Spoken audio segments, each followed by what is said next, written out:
बांटने वाले बन सकें। तो गुज़श्ता दिनों बल्कि ये गुड फ्राइडे जो है ये मुक़द्दस हफ्ते की ही एक कड़ी है, और ईस्टर के पहले के जो 7 दिन हैं ये मुक़द्दस हफ्ता या होली वीक के नाम से इसको मंसूब किया जाता है।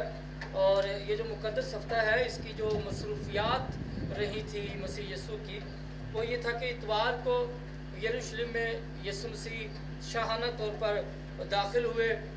लोगों ने खजूर की डालियाँ ली और ताज़ीम के तौर पर यीशु मसीह को अपना बादशाह तस्लीम करते हुए अपने कपड़े और खजूर की डालियाँ उसके कदमों में बिछाई और खजूर की डालियों को लहरा कर उसका वेलकम किया और कहा कि होशाना होशाना, मुबारक है वो जो खुदावंद के नाम से आता है। और उन्होंने इस तरह यीशु मसीह का इस्तकबाल किया। और आज भी इसको इसी मुनासबत से पाम संडे या खजूरों का इतवार कहा जाता है। फिर सोमवार को या पीर को या मंडे का जो दिन है मुक़द्दस हफ्ते का, उसमें इंजीर के दरख्त पर यीशु मसीह ने लानत की और हैकल की दूसरी मर्तबा सफाई का वाक़या पेश आया। और ये हमें मिलता है यूहन्ना 11 बाब उसकी 12 आयत के दरमियान और यूहन्ना 15 बाब उसकी 45 से 48 आयत में। फिर आगे मंगल ट्यूसडे एक मुबाहिसा अजीम हुआ। मंगल वाले दिन सरदार काहिनों ने यीशु मसीह के इख्तियार पर एतराज़ किया और यीशु मसीह ने उस इख्तियार जिस इख्तियार के साथ यीशु मसीह मुनादी का काम कर रहा था, यीशु मसीह ने अपने इख्तियार को साबित किया।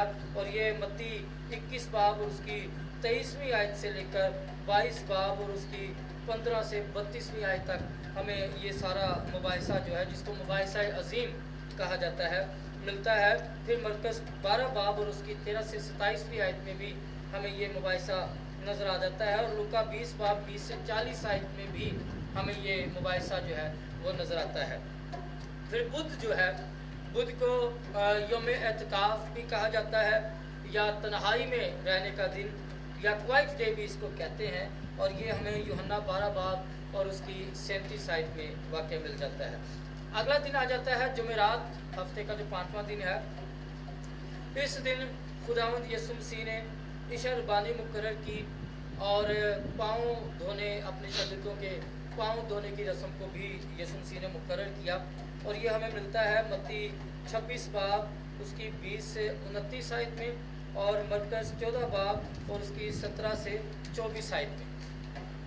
फिर जुमेरात के बाद अगला दिन आ जाता है जो सारी रात दुआ में और पेशियों में यीशु मसीह की गुजरी। तो उससे अगले दिन जो जुमा का दिन था, मुकदमा चला यीशु मसीह पर, यीशु मसीह को सलीब दिया गया, उसकी मौत हुई और उसको दफन किया गया। और ये हमें मत्ती 27 बाब 1 से 27 से लेकर मत्ती 26 बाब 57 आयत से लेकर 27 बाब और उसकी 27वीं आयत तक हमें ये वाक़या सारे मिलते हैं। फिर मरकज़ 14 बाब 53 आयत से लेकर 15 बाब और उसकी 47वीं आयत तक ये सारा मुबारक जुमे के वाक़यात नज़र आते हैं। फिर आगे आ जाता है हफ्ते का दिन। हफ्ते के दिन यहूदियों की जानिब से, रूमियों की जानिब से यीशु मसीह की कब्र पर पहरा लगाया गया, क्योंकि उनको ये था कि यीशु मसीह ने अपनी मौत से पहले ये कहा है कि मैं तीसरे दिन ज़िंदा हो जाऊंगा। तो ज़रूर है कि 3 दिन तक इसकी कब्र पर पहरा बिठाया जाए ताकि कोई सियासत ना चल सके, इसके शागिर्द कोई सियासत ना चल सकें, कल को कहें कि जी वो ज़िंदा हो गया है, तो इसकी कब्र पर पहरा बिठाया जाए। और हफ्ते वाले दिन यीशु मसीह की कब्र पर पहरा बिठाया गया था। और ये हमें मिलता है मत्ती 27 बाब उसकी 62 आयत से लेकर 66वीं आयत तक। फिर मुक़द्दस हफ्ते का आखिरी दिन आ जाता है इतवार।